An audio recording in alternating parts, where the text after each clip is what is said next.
Hello बच्चों, चलिए प्रश्न को देखते हैं। कह रहा है कि फलनों का समाकलन कीजिए एक्स गुना ए की घात दो जोड़ एक्स की घात दो डी एक्स, मतलब की पावर एन।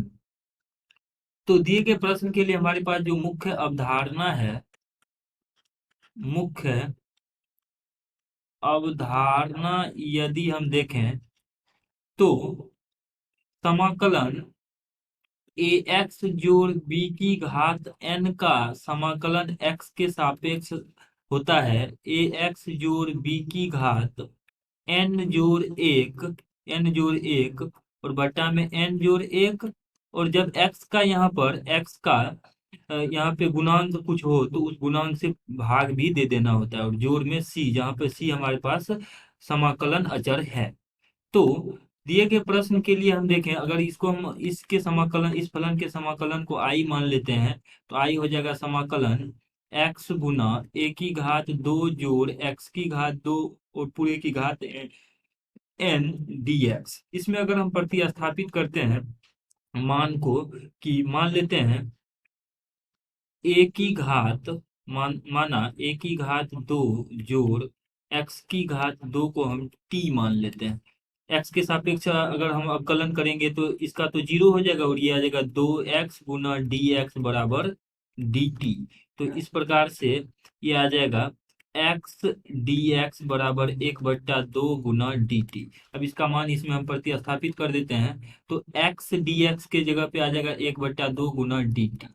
और यहाँ पे गुना में लिखेंगे, इसके गुना में ए की घात दो जोड़ एक्स की घात दो को हमने टी माना है तो टी, और इस पूरे की घात एन, पूरे की घात एन। इस प्रकार से अब इसका मान हम लिख सकते हैं टी। इस सूत्र का उपयोग करते हैं तो ए एक्स जो बी के जगह पे टी है, ये भी एक रैखिक समीकरण ही है। तो टी का अवकलन आ जाएगा टी की घात, टी का समाकलन लिखेंगे टी के सापेक्ष। तो इस के जगह पे ए एक्स जोड़ बी के जगह पे टी है तो टी की घात एन जोड़ एक, टी की घात एन जोड़ एक बट्टा एन जोड़ एक।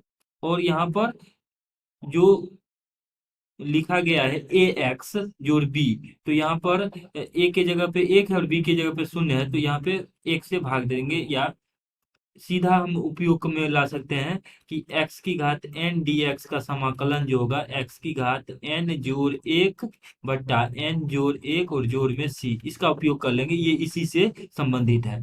तो इसका मान आ जाएगा यहाँ से, और गुना में एक बट्टा दो। तो एक बट्टा दो बाहर कर लेते हैं, इसका मान आ जाएगा यहाँ से टी। तो टी के जगह पे हमने लिया है ए की घात दो जोड़ एक्स की घात दो और इस पूरे की घात आ जाएगा एन जोड़ एक। और बट्टा में पुनः हम लिखेंगे यहाँ एन जोड़ एक। और यहाँ पर गुना में एक बट्टा दो पहले से था, यहाँ पर भी सी आएगा समाकलन नियतांक, और यहाँ पर भी सी लगा देते हैं।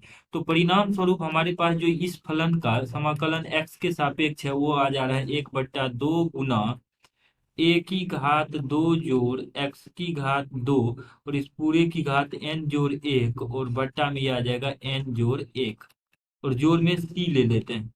यही दिए गए प्रश्न का हल है। आशा करते हैं कि इस प्रश्न का हल आपको समझ में आया होगा। धन्यवाद।